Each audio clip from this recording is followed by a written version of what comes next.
معرکۃ بدر، یہاں پہ جو ہے وہ جنگ بدر کے حالات ہیں۔ جنگ بدر کا جو معرکہ ہے وہ کیا ہے؟ اس کا مصنف سب سے پہلے پس منظر یہ بیان کریں گے کہ رسول خدا صلی اللہ علیہ وسلم نے جو سریہ ہے، ٹھیک ہے، سریہ جو فوجی دستے وہ بھیجا کرتے تھے، عبداللہ بن جاہش کو ایک سریہ، ایک لشکر دیا تھا، اور اس کا مقصد وہی تھا جو دوسرے نمبر پہ مقصد ہوتا تھا کہ جو شام کی طرف قریش کا رشتہ ہے تجارت کا، اس رستے کے اوپر وہ کیا کریں گے؟ کنٹرول کریں گے۔ تو اس سریہ نے کیا ہے، نہ فقط رستے کے اوپر کنٹرول کیا، بلکہ باقاعدہ جو ان کا تجارتی قافلہ ہے اس کے اوپر بھی کیا ہے، انہوں نے قبضہ کیا، اور قبضہ کرنے کا مقصد یہ تھا کہ ان کو دھمکی دینا تھی کہ ہماری طاقت اتنی زیادہ ہو چکی ہے کہ ہم تمہارے پورے جو جہاز آپ کہہ لیں، ٹھیک ہے، لشکر پورا کہہ دیں، کہ اونٹوں کا جو قافلہ ہے، باقی قافلہ، ہم اس کو کنٹرول کر سکتے ہیں اگر تم جو ہے وہ ابھی بھی اپنی دشمنی سے پیچھے نہیں ہٹتے اور اسلام کی جو دعوت ہے اس کے پھیلانے میں رکاوٹ نہیں بنتے، تو کام ٹھیک ہے، ہم تمہیں کیا جانے دیں گے۔ لیکن اگر تم اپنی دشمنی کے اوپر باقی رہتے ہو اور قافلوں کو روکتے ہو تو ہم تمہارے پورے قافلے کو کیا کر لیں گے؟ قبضے میں کر لیں گے، اور واپس بھی نہیں کریں گے۔ تو یہ انہوں نے کیا، عبداللہ بن جاہش نے جو ہے وہ ایک قافلے کو اس طریقے سے قابو کیا اور ان کو باقاعدہ پیغام کیا پہنچایا، ٹھیک ہے۔ پھر بظاہراً بعد میں قافلے کو چھوڑ دیا تھا، ٹھیک ہے، اگرچہ کتاب میں اس کی تصریح نہیں ہے۔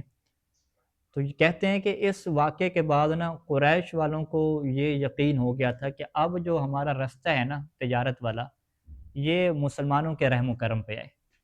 ہمیں ان کی موافقت کے ساتھ، ان کی بات چیت کے ساتھ، ان کی اجازت کے ساتھ ہی وہاں سے گزرنا پڑے گا اور ان کی شرائط کو ماننا پڑے گا۔ اگر ہم ان کی شرائط کو نہیں مانیں گے تو پھر تو یہ نظام کیا ہو جائے گا؟ گڑبڑ ہو جائے گا۔ تو لہٰذا یہاں پہ قریش والوں کو جو ہے یہ بات پتہ چل گئی اور اس بات کا یقین ہو گیا کہ اب یہ حالات جو ہیں وہ قابو سے باہر ہو گئے، اور یوں مسلمانوں اور مشرکین میں باقاعدہ ایک بہت بڑا کیا خلا پیدا ہو گیا، ٹھیک ہے۔ پہلے تو وہ اتنا سنجیدہ نہیں لے رہے تھے ان چیزوں کو، جب باقاعدہ ان کے قافلے کے اوپر ایک دفعہ قبضہ ہوا اور عملی طور پہ پیغام پہنچا تو پھر وہ لوگ جو ہے نا اس میں سنجیدہ ہوئے کہ انہوں نے کہا کہ یہ کام تو کیا ہو رہا ہے؟ گڑبڑ ہو رہا ہے۔ اب کہتے ہیں کہ ہجرت کا دوسرا سال ہے، اور دوسرے سال میں ایک اور جو قریش کا قافلہ ہے وہ تیار ہو رہا ہے ماہ رمضان کے اندر ہی، کہ یہ جو قریش کا قافلہ ہے تجارتی ہے، یہ جائے گا تجارت کی خاطر۔ تو یہاں پہ اب جو اس رستے کے اوپر ہوتے تھے مسلمان اور باقی لوگ، تو ان کو یہ خبر مل گئی کہ قافلہ تیار ہو رہا ہے، اور خبر ملنے کی وجہ کیا تھی کہ لشکر میں جو ہے باقاعدہ ایک جاسوسی کا نظام بھی پیغمبر اسلام نے جو ہے وہ بنایا تھا، کہ باقاعدہ جو ہے وہ بندے بھیجے جاتے تھے مکہ میں، وہاں سے وہ جا کے کیا خبریں اکٹھی کرتے تھے کہ یہ لوگ کیا کیا پلان کر رہے ہیں۔ تو ادھر پیغمبر اسلام کا جو ایک عین تھا، لفظ عین جاسوس کے لیے استعمال ہوتے ہیں، تو اس نے پوری آ کے خبر دی کہ ایک قافلہ جو ہے وہ وہاں پہ تیار ہو رہا ہے، اور جس کی جو قیادت ہے وہ ابو سفیان کیا کر رہے ہیں، اور بہت بڑا کیا قافلہ ہے۔ تو ادھر سے مسلمانوں نے یہ پلان کیا کہ ان کو ہم نے پہلے بھی وارننگ دی تھی کہ ہماری دشمنی جو ہے وہ چھوڑ دیں، رکاوٹی کھڑی نہ کریں، لیکن اس کے باوجود جو مکہ میں ہمارے مال مویشی تھے، ہماری جو جگہیں اور پلاٹ وغیرہ تھیں، اس کے اوپر ابھی تک کیا انہوں نے اپنا قبضہ رکھا ہوا ہے، اور ہمارے وہ والے اکاؤنٹ ابھی تک فریز کیے ہوئے ہیں، ٹھیک ہے، ان کو ابھی تک انہوں نے چھوڑا نہیں ہے۔ تو یہ مکہ سے یعنی 400-500 کلومیٹر دور آگے مدینہ میں گھر بھی نہیں ہے، مال مویشی بھی نہیں ہے، ساری فصلیں اور مال مویشی وہاں پہ ادھر ہے، اور یہ سارا قبضہ کس نے کر لیا؟ قریش نے کیا کر لیا، اور باوجود وارننگ کے کیا ہے وہ لوگ قبضہ نہیں چھوڑا انہوں نے۔ تو یہاں سے ان لوگوں نے جو ہے وہ مسلمانوں نے نیا پلان کیا کہ ہم یہ جو اتنا بڑا قافلہ آ رہا ہے ابو سفیان کا، اس کو ہم قابو کریں گے، اس کے اوپر ہم قبضہ کریں گے، اور قبضہ کرنے کے بعد ہم انہیں کہیں گے کہ بھئی ہمارے اکاؤنٹ جو فریز کیے ہوئے ہیں نا وہ بحال کرو، اور ہمیں جو ہے وہ جو پیسہ ہمارا قابو کیا ہوا ہے، ہمارا مال قابو کیا ہوا ہے، اس کو آزاد کرو تاکہ ہم جائیں اور لے کر آ جائیں اپنا مال۔ ایک تو وہ جان ہی نہیں دیتے تھے، مسلمان جاتا تھا ان کو مارتے تھے۔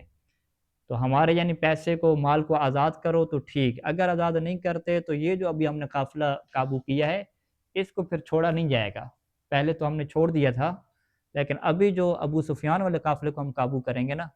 یہ پھر ایسا قابو کریں گے کہ اس کو چھوڑنے کی آپ نہ سوچیں، جب تک ہمارے اکاؤنٹ جو فریز کیے ہوئے ہیں وہ آپ بحال نہیں کریں گے ہم یہ چھوڑنے والے نہیں ہیں۔ اچھا، یہ سارا پلان کدھر ہو رہا ہے؟ رسول خدا صلی اللہ علیہ وسلم کے لشکر میں یہ ان کا پلان پورا ہو گیا کہ اب وہ ٹائم آ گیا ہے کہ اپنے جو اکاؤنٹ فریز ہو چکے ہیں ان کو بحال کروائے جائے اس طریقے سے۔ تو ادھر سے یہ خبر جو ہے وہ کسی طریقے سے ابو سفیان تک بھی پہنچ گئی، یہ جو ان کی پلاننگ ہے مسلمانوں کی، یہ ابو سفیان کو پتہ چل گئی کہ یہ تو بھئی ہمارے قافلے کے اوپر کیا ہے، یہ قابو کرنے کا سوچ رہے ہیں۔ تو ابو سفیان نے جو ہے نا پیچھے قریش والوں کو یہ پیغام بھیجا کہ بھئی میری مدد کے لیے پہنچو، نہیں تو اس قافلے میں تم سب کا سامان ہے، وہ سب کیا ہو جائے گا، قابو ہو جائے گا، لہٰذا جو ہے وہ فوج کیا ہے مزید بھیجو۔ تو انہوں نے جو ہے وہ مسلمانوں کی 3 گنا فوج جو ہے نا اضافی بھیج دی۔ مسلمان کتنے تھے، 313 کتنے تھے بدر میں، تو ادھر کیا ہے 1000 کے لگ بھگ کیا فوج انہوں نے تیار کر کے، اور بڑا ان کا اسلحہ اس میں آپ یہ کہتے ہیں آج کے زمانے میں بڑے بڑے جہاز ہو گئے، ٹینکر ہو گئے، اونٹ گھوڑے اور جدید اسلحہ اور جدید فوجیں ساری آ گئی، ٹھیک ہے۔ اب جو ہے وہ حالات یوں بن گئے ہیں کہ یہ باقاعدہ جو ہے وہ جنگ والی صورتحال بن گئی، یعنی اب یہ مسلمان جو ہے وہ ان کے قافلے کے اوپر قبضہ نہیں کر سکتے، نہ فقط قبضہ نہیں کر سکتے بلکہ اتنی بڑی فوج آ جائے گی تو باقاعدہ وہاں پہ جنگ ہوگی، جہاد شروع ہو جائے گا۔ تو یہاں پہ کہتے ہیں کہ پیغمبر اسلام نے پھر مدینہ میں لوگوں کے حوصلے کو چیک کرنے کے لیے کہ کیا یہ جنگ کے لیے آمادہ ہیں، لڑیں گے یا نہیں لڑیں گے، کیونکہ پہلے تو قافلوں کے اوپر اور رستے کے اوپر جو قبضہ کر رہے تھے اس کے تو یہ ماہر بن چکے تھے، تو اس سے تو ان کے حوصلے بلند تھے، لیکن ابھی جب ان کو یہ بیان کیا جائے گا کہ بھئی وہاں جو ابھی ٹینک آ رہے ہیں نا، جو وہاں پہ بھی اسلحہ آ رہا ہے، پاور آ رہی ہے، وہ بہت بڑے ہیں، 3 گنا وہ لوگ زیادہ آ رہے ہیں، تو کیا تم لوگ یہ پھر لڑو گے ان کے ساتھ، اتنا حوصلہ ہے یا حوصلہ نہیں ہے؟ تو وہاں پہ پھر مدینہ والوں کی جو ہے نا بڑی خوبصورت باتیں تاریخ نے نقل کی ہیں کہ وہ لوگ کہتے تھے کہ ہم لڑیں گے بھئی، اور پیغمبر اسلام کے ساتھ وعدہ کیا کہ ہم جو ہے وہ شہادت کے مشتاق ہیں، ہم شہادت چاہتے ہیں اور آپ کے ساتھ کھڑے ہوں گے اور لڑیں گے، حتیٰ کہ کہتے ہیں کہ مدینہ کے جو بچے تھے وہ بھی تیار ہو گئے لڑنے کے لیے، ان کے اندر بھی شوق تھا۔ تو پھر پیغمبر اسلام نے بہت سارے بچوں کو واپس بھیجا، اور بلکہ سارے بچوں کا کہ واپس بھیجا مدینہ کی طرف کہ آپ جو ہے وہ جنگ میں شریک نہیں ہوں گے، یعنی اتنے جذبات تھے، حالانکہ کوئی اسلحہ وغیرہ اور تلواریں وغیرہ بھی پوری نہیں تھیں ان کے پاس، ٹھیک ہے، سواریاں تو تھی نہیں اتنی زیادہ، وہ جنگ بدر کے جو ساز و سامان کی تفصیل مختلف کتابوں میں لکھی ہوئی ہے، لیکن ان کے جو جذبہ شہادت تھا اور پیغمبر اسلام کا ساتھ دینے کا جو جذبہ شہادت تھا وہ بہت عروج کے اوپر تھا۔ تو وہاں پہ پھر یہ طے ہوا کہ ہم جو ہے جو ایک کنواں ہے، بدر کا جو کنواں ہے، اس مقام پہ جو ہے وہ جاتے ہیں تاکہ جو ہے وہ اس لشکر کو جو ہے وہ مدینہ سے کیا رکھا جائے، دور رکھا جائے، تاکہ جنگ اگر ہو بھی صحیح تو وہ مدینہ کے اندر کیا نہ ہو، باہر ہو، ایک باہر جگہ کے اوپر ہو، تاکہ ادھر جو سویلین ہیں کیا کہتے ہیں، جو مدینہ کے لوگ ہیں عام، ان کو کیا نقصان نہ پہنچے۔ تو پیغمبر اسلام ساری فوج کو جو ہے لے کر وہاں بدر کے مقام پہ چلے گئے،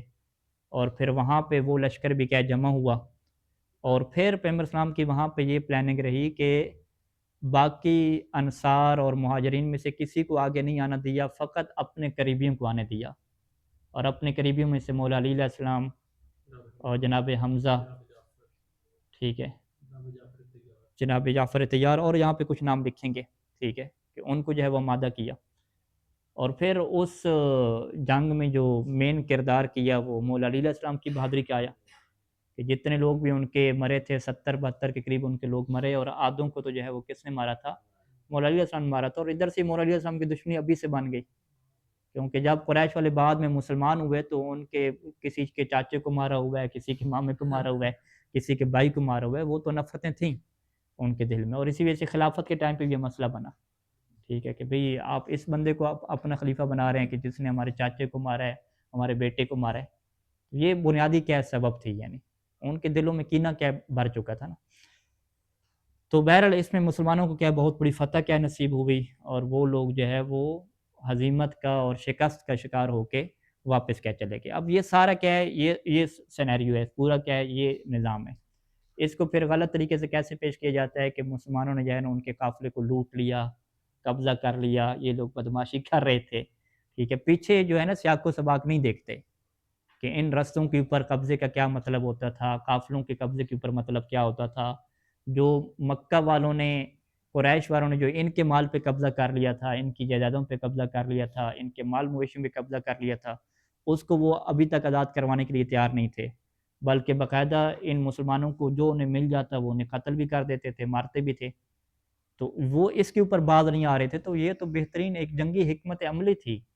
یہ کوئی لوٹ مار کا کوئی سبب نہیں تھا، ایک جنگی حکمت عملی تھی مسلمانوں کی حفاظت کے لیے، انسانیت کی حفاظت کے لیے، لوگوں کے مال کے تحفظ کے لیے، اپنے جو اکاؤنٹ فریز ہو چکے تھے ان کو بحال کروانے کے لیے بہت بڑی کیا جنگی حکمت تھی۔ یہ ایسا نہیں تھا کہ جی قافلے کو لوٹنے کے لیے پہنچ گئے اور یہ پہنچ گئے، تو یہ ظاہری بات ہے جو تاریخ میں غلط چیزیں ایڈ کی گئیں، یہ فقط اور فقط اسلام، خصوصاً پیغمبر اسلام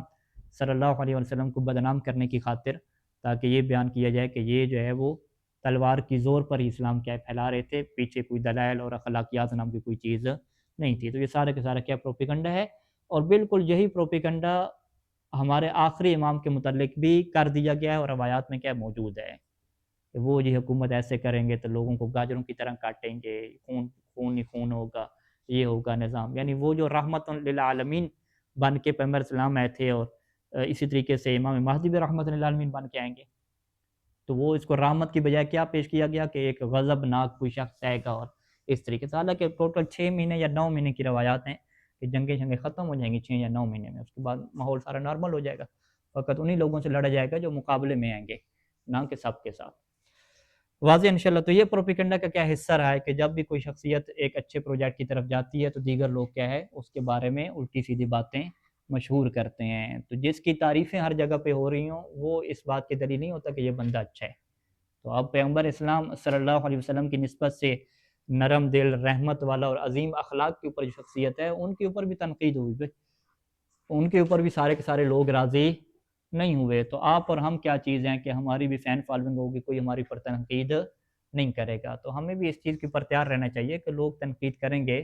ہمارے اچھے کاموں کے اوپر تنقید کریں گے، تو ہم یہ نہیں ہے کہ وہاں پہ جذبات میں آ جائیں اور اپنے کاموں کی لسٹ بیان کرنا شروع کر دیں کہ میں نے تمہارے لیے کیا کیا نہیں کیا، یہ کیا وہ کیا، پھر بھی تم مجھے غلط کہہ رہے ہو، اب کے بعد میں نہیں آؤں گا، بالکل ٹھیک ہے، یہ والی چیزیں کیا نہیں ہونی چاہیے۔ کام اگر کیا تو دین کے لیے کیا، انسانیت کے لیے کیا، اب لوگ برا بھلا کہتے رہیں بھی، اس میں کیا لینا دینا، واضح۔ تو بس یہ کچھ عبارت پڑھتے ہیں، اور مثلاً پھر جنگ احد کو بھی ساتھ جوڑا ہے، اس کو ہم پھر نہیں پڑھیں گے۔ معرکۃ بدر میں کیا کہتے ہیں کہ اعتبرت سریۃ عبداللہ بن جہش، عبداللہ بن جہش کی جو سریہ تھی، سریہ کا مطلب واضح ہے کہ ان کا جو فوج کا ایک لشکر تھا جس میں پیغمبر اسلام خود شریک نہیں تھے۔ عبداللہ بن جہش کون ہے کہ الذی استولی علی قافلۃ تجاریۃ لقریش، استولا کیا مطلب کسی کے اوپر قبضہ کر لینا، کہ عبداللہ بن جہش نے جب وہ قبضہ کر لیا تھا ایک تجارتی قافلہ جو قریش کا تھا اس کے اوپر قبضہ کر لیا تھا، اور ان کی جو فوج ہے سریہ اعتبرت، اسے شمار کیا جاتا ہے کہ انذارا لہا، کہ یہ جو ہے وہ انذار تھا، قافلے کے اوپر جو قبضہ کرنا ہے یہ لوٹ مار کا سسٹم نہیں تھا بلکہ یہ انذار تھا۔ انذار کیا مطلب کسی کو دھمکی دینا، انذارا لہا، یہ اس تجارتی قافلے کے لیے دھمکی تھی، یا قریش کے لیے یہ دھمکی تھی کہ لتتخلی، تاکہ وہ پیچھے ہٹ جائیں، چھوڑ دیں، ان عنادہا، اپنی کیا دشمنی کو، وہ مناہضتہا، اور یہ جو رکاوٹیں پیدا کر رہے ہیں، ناہضہ مناہض، یہ جو رکاوٹیں کھڑی کر رہے ہیں کس کے لیے، للدعوت، اسلام کی جو دعوت پھیل رہی ہے اس کے لیے یہ جو دشمنی کر رہے ہیں اور رکاوٹیں کھڑی کر رہے ہیں تاکہ یہ لوگ اس سے پیچھے ہٹیں،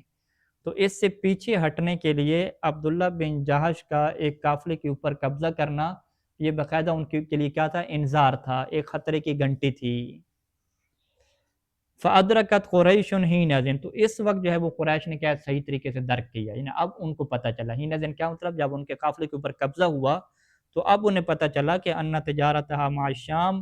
اصبحت تحت رحمت المسلمین، انہیں پتہ چلا کہ اب جو ان کی تجارت ہے شام کے ساتھ، اصبحت بمعنی صارت، یعنی وہ ہو گئی ہے تحت رحمت المسلمین، مسلمانوں کے رحمت کے در پہ، یعنی مسلمانوں کے کیا کہتے ہیں، رحم و کرم پہ، ہاں کیوں ترجمہ کریں، یعنی اب ان کی جو تجارت ہے وہ مسلمانوں کے رحم کرم پہ ہو گئی ہے، اب یہ ان کا سارا قبضہ ہے اور ان سے ان کو پوچھ کے کیا آگے نکلنا پڑے گا۔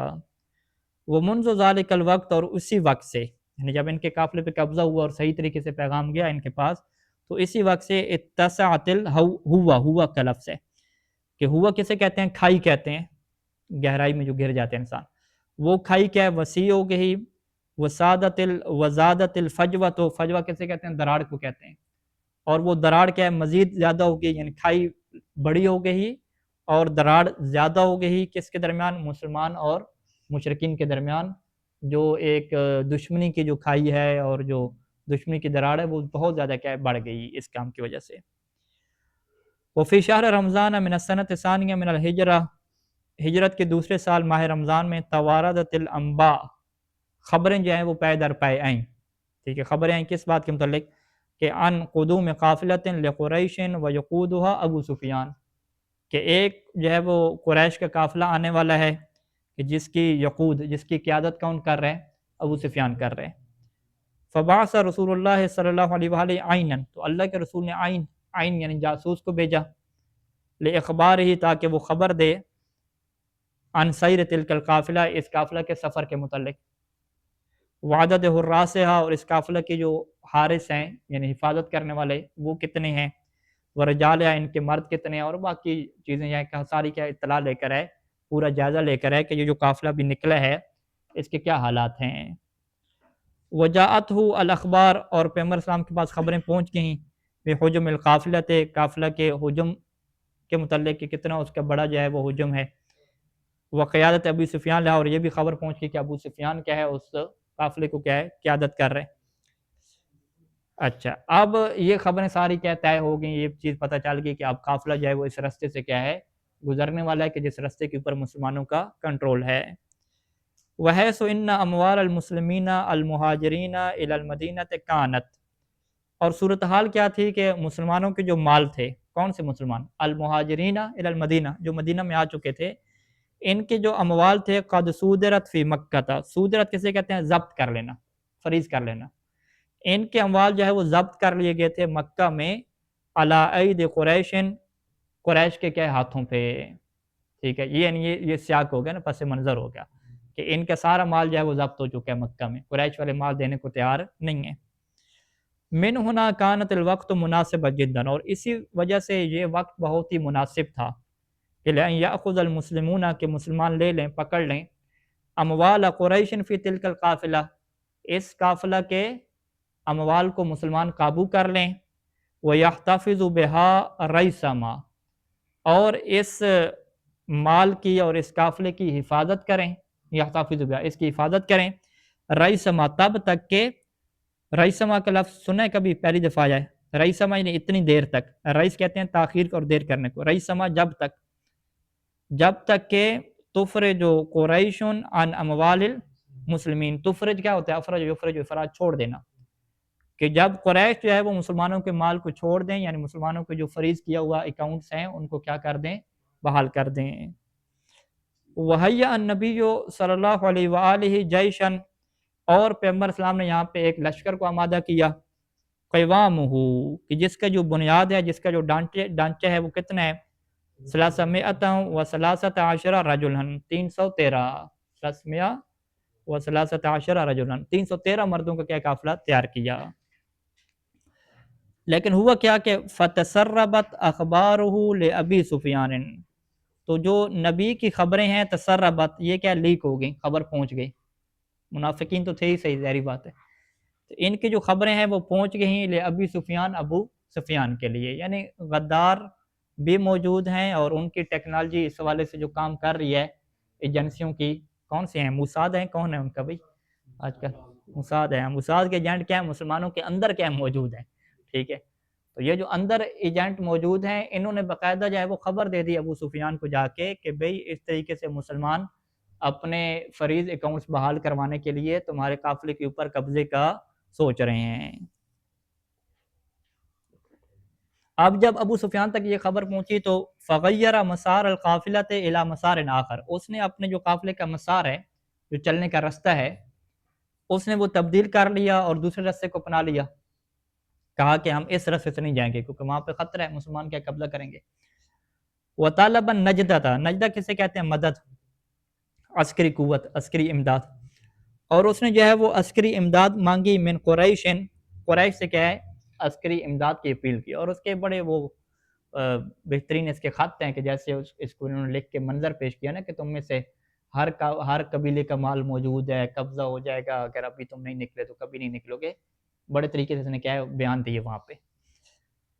کہ خطرہ ہے جی، یہ مسلمان جو ہے نا ایٹم بم گرا دیں گے تمہارے اوپر اگر ہمیں پکڑے گے ابھی۔ تو اللہ تی بادرت، قریش نے کیا کیا؟ بادرت جلدی کی، لحمایت قافلتہا، اپنے قافلے کی حفاظت کی خاطر، بجیشن یعنی ایک ایسے لشکر کے ساتھ جلدی جلدی آئے کہ یفوق و جیش المسلمین بثلاثت اضعاف، کہ جو مسلمانوں کے قافلے سے زیادہ تھا، کتنے گنا زیادہ تھا؟ 3 گنا کیا زیادہ تھا، یہ 313 تو وہ 1000 کے قریب۔ ابھی صورتحال پھر بدل کی ساری کی ساری، وَهَكَذَا أَصْبَحَتِ الْمَسْأَلَةُ بِالنِّسْبَةِ لِلْمُسْلِمِينَ لَيْسَتْ مَسْأَلَةَ قَافِلَةٍ،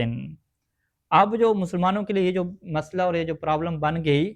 وہ فقط ایک قافلے کا مسئلہ نہیں تھا کہ یراد و اعتراض و سبیلہا، کہ جس کے رستے کو کیا روکنے کا سوچا گیا تھا، اب یہ مسئلہ نہیں رہا۔ وَإِنَّمَا هِيَ قُرَيْشٌ قَدْ أَقْبَلَتْ، اب تو صورتحال کیا تھی کہ قریش والے ان کی طرف بڑھ رہے تھے جنگ کے لیے، کیا ہے مدینہ میں وہ حملہ آور ہونے کے لیے آ رہے ہیں۔ تو اب پیغمبر اسلام کو جب یہ بات واضح ہو گئی، ان کے لیے تو واضح تھی، ظاہری بات ہے، علم لدنی کے مالک ہیں، یعنی ظاہری صورتحال کے مطابق جب چیز کیا ہے سامنے آ گئی کہ اب جو ہے وہ مدینہ کے اوپر حملہ ہوگا، تو وَأَرَادَ النَّبِيُّ صلی اللہ علیہ وآلہ، یہاں پہ نبی نے ارادہ کیا اختبار عظیمتاً، اختبار کریں جی، ٹیسٹ اور امتحان کا ٹائم آ گیا۔ کس کا امتحان کریں؟ عظیمت اصحابی، اپنے اصحاب کے عظیمہ یعنی حوصلے کا۔ عظیمہ کسے کہتے ہیں؟ حوصلے کو کہتے ہیں۔ تو نبی نے ارادہ کیا کہ اپنے اصحاب کے حوصلے کا جائزہ لیں۔ فَأَكَّدُوا جَمِيعًا وُقُوفَهُمْ إِلَى جَانِبِهِ، تو تمام نے جو ہے وہ یقینی طور پہ تاکید کی کہ وقوفہم، کہ وہ کھڑے ہوں گے، الی جانبہ، پیغمبر کے ساتھ کیا کھڑے ہوں گے، ان کے ساتھ کندھا ملا کے کھڑے ہوں گے۔ وَبَلَغَ حُبُّ الشَّهَادَةِ عِنْدَ الْمُسْلِمِينَ يَوْمَئِذٍ مَبْلَغًا عَجِيبًا، اور اس دن جو شہادت کی محبت ہے مسلمانوں کے ہاں، وہ بہت ہی کیا ہے عجیب سطح پہ کیا پہنچ گئی تھی، مبلغاً عجیباً، ایک عجیب کیا ہے سطح پہ پہنچ گئی۔ حتی ان فتیاناً دون الحلم، حتیٰ کہ وہ فتیان، وہ لڑکے، وہ جوان، دون الحلم، جو حلم سے کم ہے، حلم کسے کہتے ہیں؟ بلوغت سے کم ہے، احتلام بھی اسی سے ہے، جو حلم سے کم ہے، ٹھیک ہے جی، اشترکوا فی ھذ المعرکہ، وہ بھی کیا اس معرکہ میں کیا ہو گئے؟ شریک ہو گئے، وہ بھی لڑنے کے لیے آگے۔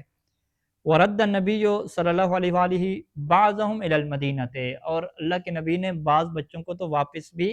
مدینہ کی طرف بھیج دیا، لصغر سن، کیونکہ ان کا جو صغر سن تھا،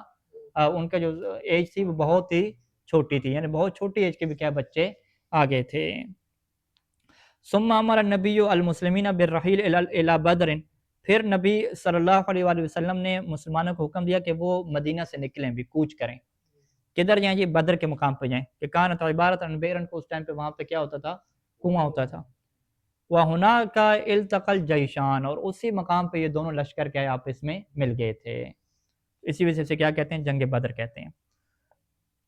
وَقَدْ اسْتَغَاثَ رسول اللہ والمسلمون بربهم، یہاں پہ اللہ کے رسول صلی اللہ علیہ وآلہ نے اور مسلمانوں نے جو مدد مانگی وہ اپنے رب سے مانگی، ٹھیک ہے جی، یعنی دنیا کے کسی بندے سے کوئی اسلحہ یا کوئی چیز یا اس طرح چیزیں نہیں مانگی، اپنے رب سے جو ہے وہ جب صاحب نے دعا مانگی۔ فَنَصَرَهُمُ اللَّهُ تَعَالَى بِمَدَدٍ مِّنَ السَّمَاءِ، تو اللہ تعالیٰ نے ان کی مدد کی، وہ بھی کون سی مدد تھی؟ آسمانی مدد۔ آسمانی مدد کو کیسے قرآن نے بیان کیا کہ اِذ تَسْتَغِيثُونَ رَبَّكُمْ، کہ اس وقت کہ جب تم اپنے رب سے مدد مانگ رہے تھے، فَاسْتَجَابَ لَكُمْ، تو اس نے تمہاری دعا قبول کی۔ استغاثہ ایسی دعا جس میں مدد مانگی جائے، تو اس نے تمہاری دعائیں قبول کیں، اور کیا فرمایا کہ انی ممدکم بِأَلْفٍ مِّنَ الْمَلَائِکَةِ مُرْدِفِينَ، کہ میں تمہاری مدد کرنے والا ہوں، بِأَلْفٍ مِّنَ الْمَلَائِکَہ، 1000 فرشتوں کے ساتھ، کہ جو مردفین ردیف میں پے در پے کیا ہیں آئیں گے۔ ودعا رسول اللہ صلی اللہ علیہ وآلہ اقرباءہ، اور یہاں پہ اللہ کے رسول نے اپنے جو قریبی تھے ان کو دعوت دی، لِيَكُونُوا أَوَّلَ مَن يُبَاشِرُ الْحَرْبَ، تاکہ ان کے جو قریبی ہیں وہ پہلے لوگ بنیں کہ جو اس جنگ کا کیا کریں، ڈائریکٹ سامنا کریں۔ وَيَتَحَمَّلُ أَعْبَاءَهَا، اور اس جنگ کی جو بوجھ ہے اس کو کیا ہے یہ خود اٹھائیں۔ یعنی یہاں پہ بھی سپاہیوں کو بھیجنے کی بجائے جو بڑے لیڈر تھے اور قریبی تھے وہ آگے گئے قربانی دینے کی خاطر پہلے مرحلے پہ۔ فنادى علی الحمزہ، پس ندا دی کس کے اوپر جی؟ حمزہ بن عبد المطلب، عبیدہ بن حارث اور علی ابن ابی طالب، ان کو مبارزہ کے لیے بھیجا تھا نا، جنگ کے لیے۔ وَنَصَرَ اللَّهُ رَسُولَهُ وَالْمُؤْمِنِينَ، اللہ نے جو ہے وہ رسول اور مؤمنین کی مدد فرمائی۔ وَخَسِرَتْ قُرَيْشٌ خَسَارَةً کبیرہ، بہت بڑا کیا ہے، قریش کو خسارہ ہو گیا، نقصان ہو گیا۔ حیث مرغت انوف القرشیین بالتراب، مرغت رگڑ دینا، انوف القرشیین، انوف کس کی جمع ہے؟ انف کی۔ ہاں، یہ کرشیوں کی جو ناک ہے وہ رگڑ دی گئی مٹی میں، یعنی ان کا جو غرور ہے وہ خاک میں مل گیا، واضح طور پہ انہیں شکست ہو گئی، غرور ٹوٹ گیا۔ وَقُتِلَ مِنْهُمْ رُؤُوسُ الشِّرْكِ وَالضَّلَالِ، اور ان میں سے جو مارے گئے وہ رؤوس تھے، یعنی سردار، یعنی شرک اور جو ضلال گمراہی کے جو سردار تھے وہ ان میں سے قتل ہو گئے۔ وعادو، اور وہ واپس پلٹ گئے، خاسئین خائبین، خاسئین ذلیل و رسوا ہو کر، خائبین نا مراد ہو کر۔ وجاء فی الروایات، اور روایات میں یہ بات آئی ہے کہ ان الذین قتلوا فی معرکۃ بدر من المشرکین 72 رجلا، کہ ان الذین قتلوا، کہ جن کو قتل کر دیا گیا مارکہ بدر میں، مشرکین میں سے کتنے لوگ قتل ہوئے جی؟ ہاں، 72 بندے یعنی قتل ہوئے۔ وَإِنَّ عَدَدَ الْأُسْرَى، اور جو قیدیوں کی تعداد بنی وہ بھی کیا تھی؟ 70 کیا ہے بندے جو ان کے کیا بن گئے؟ قیدی بن گئے۔ وَكَانَ لِلْإِمَامِ علی علیہ السلام دور کبیر فی صنع هذا النصر، اس مدد میں مولا علی علیہ السلام کا بہت بڑا کردار ہے۔ لِأَنَّهُ وَحْدَهُ، کیونکہ فقط آپ ہی اکیلے تھے۔ كما اتفقت الروایات علی ذلك اکثر روایات، اکثر روایات جیسا کہ سنی شیعہ کا اسی بات کے اوپر متفق ہیں کہ آپ اکیلے نے کیا کیا؟ قاتل نصف عدد المشرکین، کہ مشرکین کے آدھے جو عدد ہے نا قتل ہونے والا، وہ مولوی علیہ السلام کی تلوار سے کیا ہوئے تھے؟ قتل ہوئے تھے۔ صلی اللہ علی محمد و آلہ اجمعین۔